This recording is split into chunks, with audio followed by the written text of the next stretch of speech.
Ouais, ben c'est vraiment partout. Partout, cette nouvelle-là.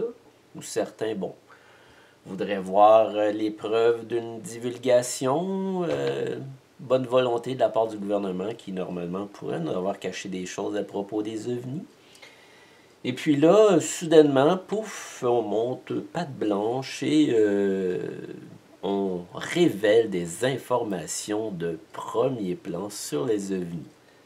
Après un rapide survol de quelques-unes de ces nouvelles-là, puis même après avoir entendu Radio-Canada en parler hier matin, j'ai compris assez rapidement de quoi il s'agissait.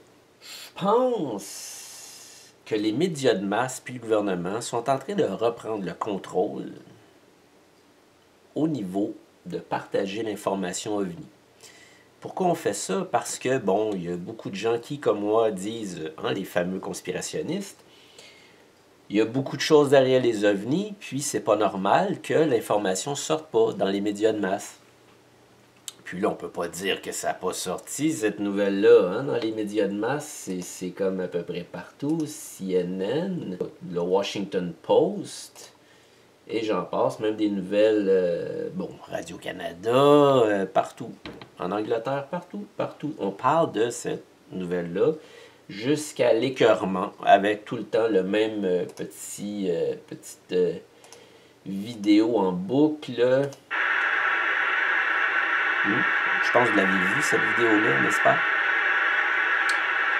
Donc, pourquoi on fait ça? Pourquoi aujourd'hui? Pourquoi de cette façon-là? Comme j'ai dit, c'est pour prendre le contrôle. On prend le contrôle sur l'information qu'on va partager au public parce qu'on est en train de la perdre à qui? Aux ufologues. Parce que les gens ont plus confiance aux médias de masse en ce qui a trait aux ovnis avec raison parce qu'on désinforme. Tout simplement. Et ça, même si l'information derrière cette nouvelle-là est vraie, on l'utilise pour désinformer encore plus les gens. Je vais vous expliquer comment ça fonctionne. Comment ça fonctionne? Eh bien, on utilise cette nouvelle-là pour semer des petites graines à saveur conspirationniste. Comme ici, on voit,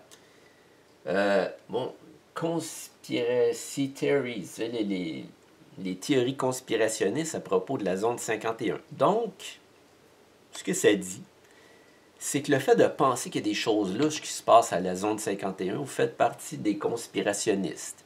C'est subtil, mais efficace. Ça c'est une très bonne aussi. Some of the more unusual or important airframes, I'd say one of those would be the Avro car. And it literally is a flying saucer. So with the pop culture that goes and the science fiction movies of the 50s and 60s and some of the more modern alien movies.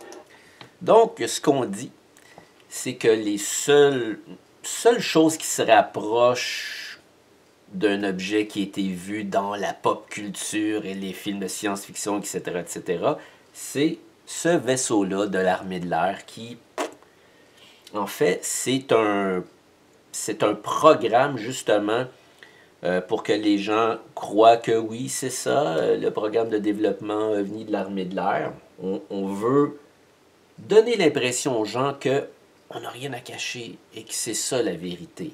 Et les gens, malheureusement, embarquent à 100 000 à l'heure dans ça. Donc le programme, en tant que tel, aurait duré de 2007 à, je crois que c'est 2012. Comme si jamais auparavant, l'armée s'est intéressée aux ovnis. Vraiment! On utilise cette nouvelle-là pour attirer l'attention des gens. Puis après ça, après avoir attiré l'attention des gens, là, on peut, excusez l'expression, on peut les bullshiter d'aplomb. Parce que là, vu que c'est repris dans les médias de masse, des millions de personnes vont aller voir ça en pensant que là, c'est la vraie histoire parce que c'est les médias de masse qui propagent l'information et c'est pas une bande d'illuminés, de gens qui ont un chapeau d'aluminium sur la tête. À la radio de Radio-Canada, hier, j'ai été surpris d'entendre le commentateur faire une nouvelle au complet à partir de cette histoire-là. Puis étrangement, lui aussi a parlé de Roswell en des termes peu sérieux, dans le sens que, bon, premièrement, sa façon d'appeler les ufologues, lui, il appelle ça des conspirationnistes, puis ceux qui s'intéressent aux ovnis, c'est des théoriciens du complot. Rien de moins. Et c'est l'image qu'on veut projeter aux gens, en disant que tous ceux qui ne font pas partie, soit du gouvernement ou des médias de masse, sont des illuminés. Donc, on ne peut pas croire ce qu'ils disent eux autres, parce qu'ils sont un petit peu zinzins. On s'en va pas vers une divulgation, on s'en va vers encore plus de désinformation, mais d'une façon différente. Là, on vient de changer de vitesse. Ça va être le gouvernement qui va faire de multiples annonces, dont celle-là, et les médias de masse, qui vont parler de plus en plus. On va arriver avec des experts qui vont nous bullshiter encore plus qu'avant.